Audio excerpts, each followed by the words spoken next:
اللہ تبارک و تعالی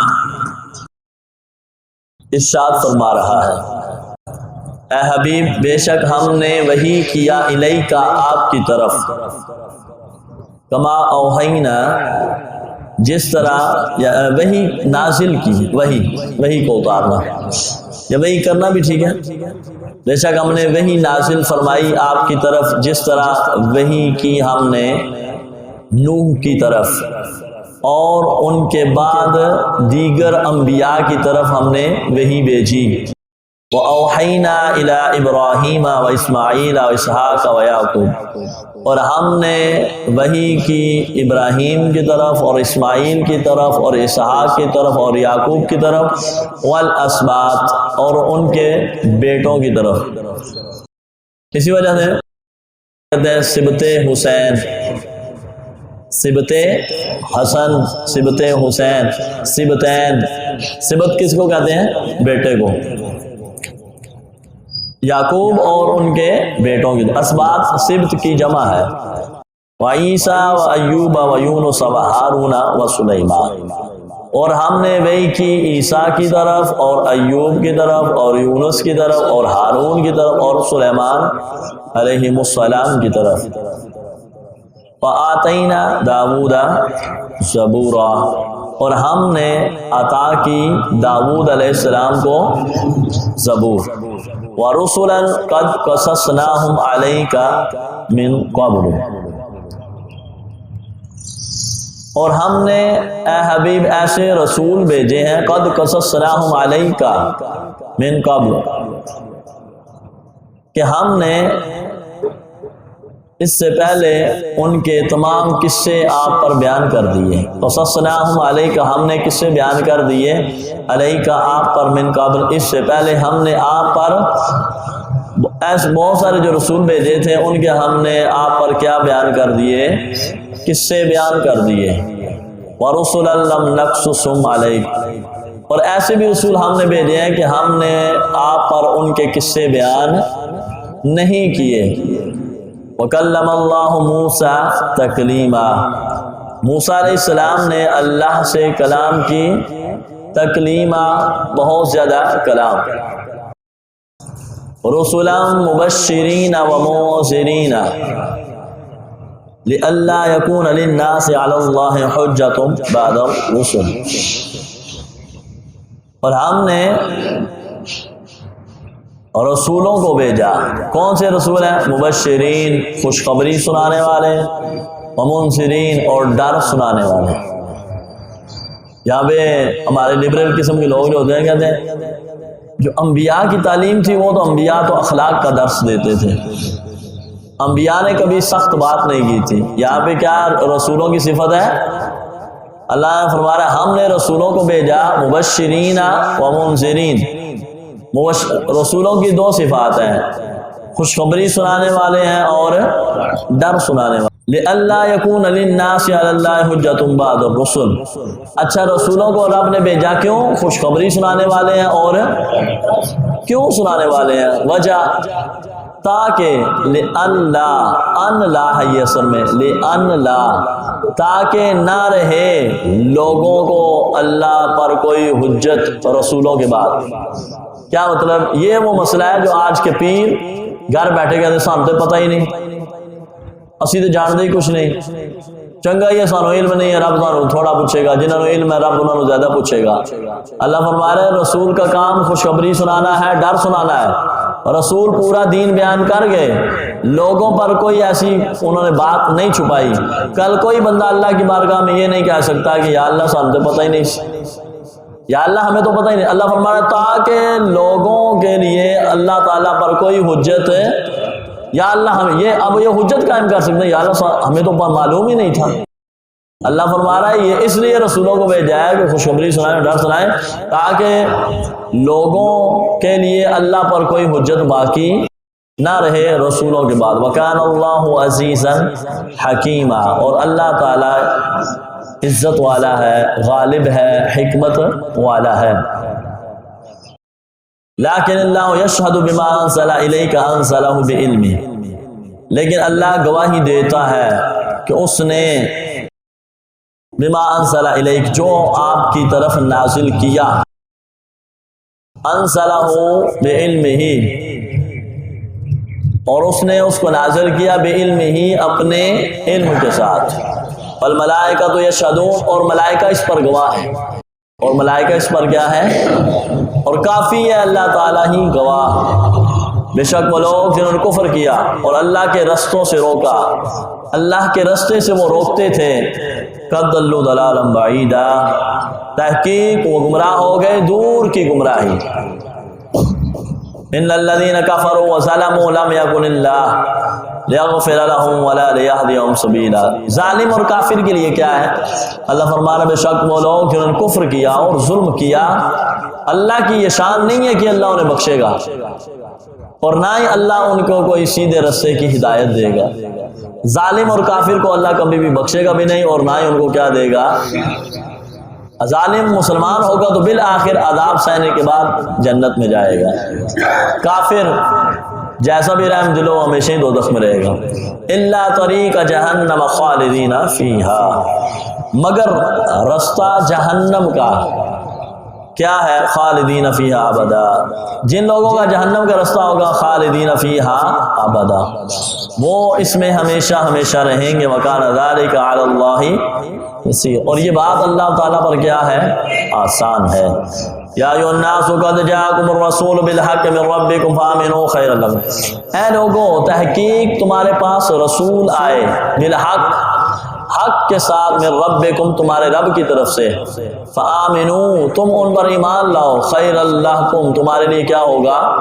بہتر ہوگا۔ وَإِن تَکْفُرُوا، اور یاد رکھو پہلے رب نے ایمان لانے کی برکتیں بتائی، اگر ایمان لاؤ گے تو تمہارے لیے کیا ہوگا؟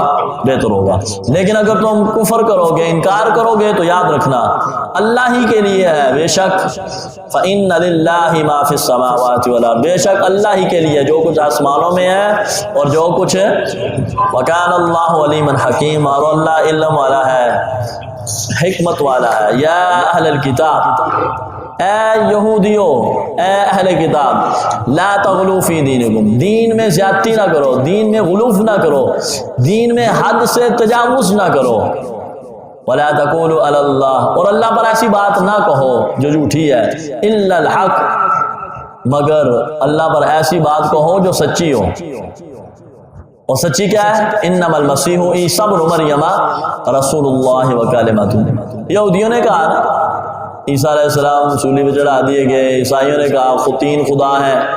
اللہ فرما رہا ہے اے یہودیو اہل کتاب، دین میں زیادتی نہ کرو، غلوف نہ کرو، اپنی طرف سے بات کو نہ ڈالو، اللہ پر ایسی بات نہ کہو جو جھوٹی ہے، الا الحق، وہی بات کرو جو کیا ہے؟ سچی ہے۔ کیا سچی ہے؟ انما المسیح عیسی ابن مریم رسول اللہ، مسیح عیسیٰ ابن مریم بے شک اللہ کے کیا ہے؟ اور اس کا کلمہ ہے، اس کا کیا ہے؟ عیسیٰ علیہ السلام، لا الہ الا اللہ عیسیٰ روح اللہ القاہا الی مریم وروح من، جس کو اللہ تعالیٰ نے، اس نے اللہ تبارک و تعالیٰ نے عیسیٰ علیہ السلام کو مریم کی طرف القاء کیا، القاء کیا مطلب ہوتا ہے بھیجا، وروح من، اور اس کی روح ہے، وہ عیسیٰ علیہ السلام رب کی کیا ہے؟ روح ہے۔ فآمنوا باللہ ورسلہ، پس ایمان لاؤ اللہ پر اس کے رسولوں پر، اور نہ کہو تم تین خدا، ثلاثہ، ثلاثہ کسے کہتے ہیں؟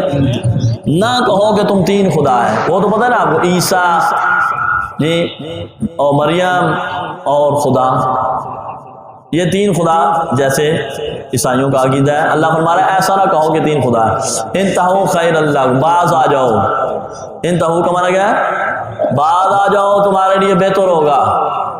انما اللہ الہ واحد، صرف اللہ ہی واحد ہے، صرف اللہ ہی کیا ہے؟ اللہ ہی واحد ہے، سبحانہ، پاک ہے اس کی ذات، اسی کے لیے ہے، سبحانہ ان یکون لہ ولد، پاک ہے اس سے، اس کی ذات اس سے کہ یہ کہ اس کی کوئی اولاد ہو، اس کی کوئی کیا ہو؟ اللہ اولاد سے کیا ہے؟ لہو ما فی السماوات وما فی الارض، اسی کے لیے جو کچھ آسمانوں میں اور جو کچھ ہے، اور کافی ہے اللہ تعالیٰ کارساز، کافی اللہ تعالیٰ۔ حضرت ابو ذر غفاری رضی اللہ تعالیٰ عنہ اس حدیث مبارکہ کو روایت کرتے ہیں۔ امام جلال الدین سیوطی آپ بیان فرماتے ہیں، امام جلال الدین سیوطی وہ عظیم محدث ہیں اور عاشق رسول ہیں جن کو جاگتے ہوئے 72 مرتبہ نبی علیہ الصلوۃ والسلام نے اپنا دیدار عطا فرمایا۔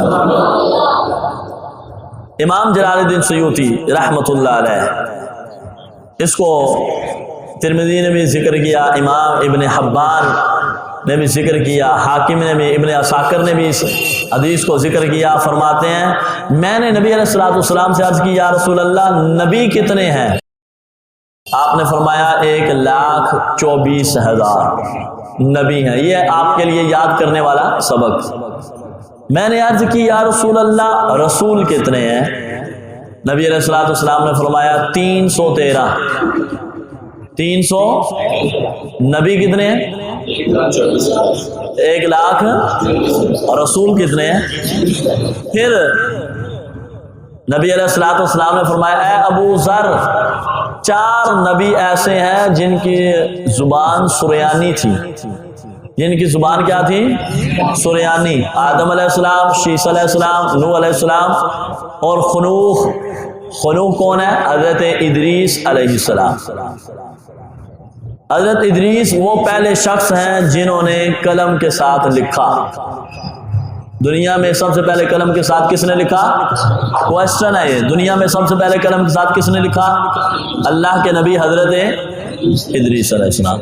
حضور فرماتے ہیں ابو ذر 4 عرب میں نبی آئے ہیں۔ عرب میں کتنے نبی آئے ہیں؟ 4۔ ہود علیہ السلام، صالح علیہ السلام، شعیب علیہ السلام اور تمہارے نبی محمد صلی اللہ علیہ وسلم۔ اور بنی اسرائیل کے انبیاء میں سب سے پہلے موسیٰ علیہ السلام آئے اور سب سے آخر میں عیسیٰ علیہ السلام آئے، اور سب سے پہلے جو نبی ہوئے ہیں وہ آدم علیہ السلام ہوئے ہیں، اور سب سے آخری نبی کون ہوں گے؟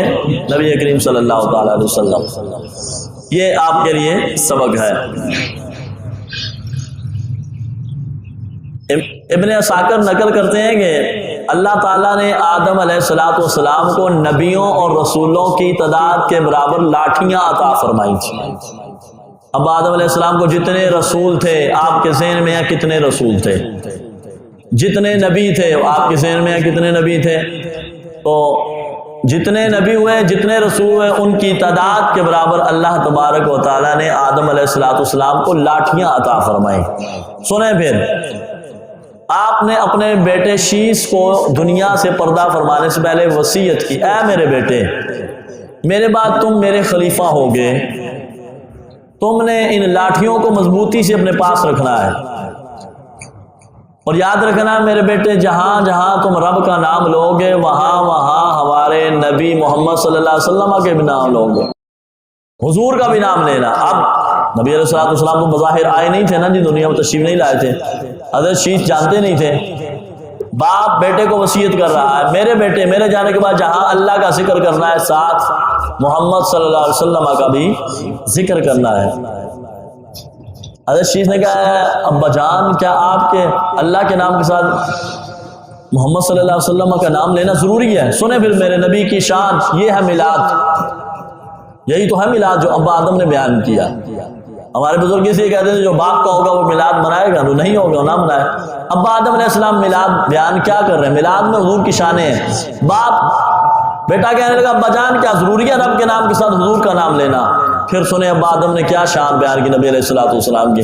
آپ فرمانے کہ بیٹا میں اس وقت کیچڑ کے اور مٹی اور پانی کے درمیان تھا، میرا گارا بن رہا تھا، میرا بھی پتلا بنا تھا، جب رب تعالیٰ نے میرے اندر روح پھونکی تو میں نے دیکھا جب سب سے پہلے میری آنکھیں کھلی تو عرش معلیٰ پہ لکھا ہوا تھا لا الہ الا اللہ محمد الرسول اللہ۔ تو میں نے اس وقت نبی علیہ السلام کا نام دیکھا، پھر اللہ نے مجھے آسمانوں کی سیر کروائی، میں نے آسمان کی ہر جگہ دیکھا کہ نام محمد لکھا ہوا، سبحان اللہ۔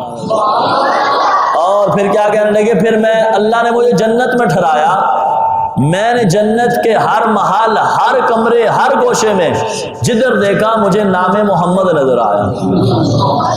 اور پھر فرماتے ہیں پھر میں نے جنت میں بڑی بڑی آنکھوں والی حوریں دیکھی اور ہر حور کی پیشانی کے اوپر نام محمد لکھا ہوا تھا۔ اور پھر میں نے شجر طوبہ دیکھا، اس نے طوبہ کسے کہتے ہیں؟ بچیوں کے نام بھی ہوتے ہیں طوبہ۔ طوبہ یہ جنت کے اندر درخت ہے جس نے پوری جنت کو اپنے سائے کے نیچے لیا ہوا، مشرق مغرب شمال جنوب، روایات میں آتا ہے اس کی شاخیں پھیلی ہوئی ہیں، اس کا سایہ اتنا، اور اس کے پتے کتنے ہوں گے آگے سے اندازہ لگائیں۔ اب آدم علیہ السلام فرماتے ہیں میں نے شجر طوبہ کے ہر پتے پہ نام محمد لکھا ہوا پایا۔ اور سدرۃ المنتہی، یہ سدرہ کے بچیوں کے نام ہوتے ہیں، سدرہ کہتے ہیں بیری کے درخت کو، سدرہ کیسے کہتے ہیں؟ بیری کے درخت کو کہتے ہیں، انتہا ہے سدرہ، یہ بیری کا درخت ہے، اس سے آگے عرش معلیٰ۔ تو سدرۃ المنتہی کے پتوں پر جو بیری کے پتے ہیں، اب آدم علیہ السلام کہتے ہیں بیٹا میں نے سدرۃ المنتہی پر بیری کے پتوں پہ میں نے کیا دیکھا؟ ہر پتے پہ میں نے دیکھا اللہ کے نبی محمد صلی اللہ علیہ وسلم کا نام لکھا ہوا ہے۔ اور پھر میں نے دیکھا آسمان کے جتنے فرشتے ہیں، پتہ ہے کتنے فرشتے ہیں؟ حضور فرماتے ہیں آسمان کے اوپر ایک بالشت کے برابر بھی جگہ نہیں جہاں پہ رب کا فرشتہ نہ ہو، اتنی جگہ بھی نہیں ہے آسمان کے اوپر بچی ہوئی جہاں پہ رب کا فرشتہ نہ ہو، اتنے فرشتے ہیں۔ اب آدم علیہ السلام فرماتے ہیں میرے بیٹے میں نے جب آسمان کے فرشتوں کو دیکھا تو میں نے آسمان کے فرشتوں کے دونوں بھووں، یہ جو ہماری بھویں ہیں، اب آدم علیہ السلام فرماتے ہیں میں نے ان بھووں کے درمیان دیکھا ہر فرشتے کی پیشانی پہ نام محمد لکھا ہوا۔ یہ شان ہے میرے نبی علیہ السلام کی، اور میلاد ہے میرے نبی کا جو بیان کر رہے ہیں ابا آدم علیہ السلام، سب سے پہلے نبی بیان کر رہے ہیں میرے نبی کی شان، تو یہی تو میلاد ہے۔ اب انبیاء کے درمیان تھوڑا تھوڑا فرق، ایک نبی کب تشریف لائے دوسرے نبی کب آئے۔ حضرت آدم علیہ السلام اور حضرت نوح کے درمیان 1000 سال کا فرق ہے۔ آدم علیہ السلام کے بعد جب نبوت آئی تو درمیان میں کتنا گیپ ہے؟ 1000 سال۔ حضرت نوح اور حضرت ابراہیم کے درمیان 1000 سال کا فرق ہے۔ حضرت ابراہیم اور حضرت موسیٰ علیہ السلام کے درمیان 1000 سال کا فرق ہے۔ حضرت موسیٰ اور حضرت عیسیٰ علیہ السلام کے درمیان 400 سال کا فرق ہے۔ ایک روایت میں آتا ہے کہ حضرت ابراہیم اور حضرت موسیٰ کے درمیان 700 سال کا فرق ہے، اور دوسری روایت یہ ہے حضرت موسیٰ اور حضرت عیسیٰ کے درمیان 1500 سال کا فرق ہے۔ یہ دوسری روایت ہے حدیث کی۔ اس روایت میں ہم نے کیا پڑھا؟ موسیٰ علیہ السلام اور عیسیٰ علیہ السلام کے درمیان کتنا فرق ہے؟ 400 سال کا۔ کتنے عرصے کا؟ اور عیسیٰ علیہ السلام اور ہمارے نبی علیہ السلام کے درمیان 600 سال کا فرق ہے۔ 570 سال ہم نے پڑھے تھے نا، تو 600 سال اس کو گنا جاتا ہے۔ عیسیٰ علیہ السلام دنیا سے پردہ فرما کے 600 سال تک کوئی نبی نہیں آئے، اور اس کے بعد نبی علیہ السلام تشریف لائے۔ تو اس طرح یہ انبیاء کے درمیان گیپ کیسے کیسے ہے یہ آپ کے ذہن میں ہونا چاہیے۔ میں ریوائز کرتا ہوں، آدم علیہ السلام اور نوح علیہ السلام کے درمیان 1000 سال کا فرق ہے۔ نوح علیہ السلام اور حضرت ابراہیم علیہ السلام کے درمیان 1000 سال کا فرق ہے۔ حضرت ابراہیم علیہ السلام اور حضرت موسیٰ علیہ السلام کے درمیان 1000 سال کا فرق ہے۔ حضرت موسیٰ اور حضرت عیسیٰ علیہ السلام کے درمیان 400 سال کا فرق ہے۔ حضرت عیسیٰ اور نبی علیہ السلام کے درمیان 600 سال کا فرق ہے۔ انشاءاللہ مزید اس میں کل پڑھیں گے جی، نہیں وہ بہت سارے ہیں، لیکن یہاں پہ مختصر جو لکھا ہے، جو ریسرچ یہاں پہ ہے مفسرین نے جو اپنی کی ہے وہ یہی ہے۔ وہ تو 1,24,000 لکھنے میں بھی عرصہ لگے گا، مفسرین کو ریسرچ کرنے میں بھی عرصہ لگے گا۔ تو یہاں پہ جتنا یعنی کہ لکھا ہوا ہے وہ یہاں پہ بیان کر دیا گیا۔ اب اس میں نبی علیہ السلام کی بڑی شانیں ہیں، وہ انشاءاللہ کل ہم پڑھیں گے۔ اللہ تعالیٰ عمل کی توفیق عطا فرمائے۔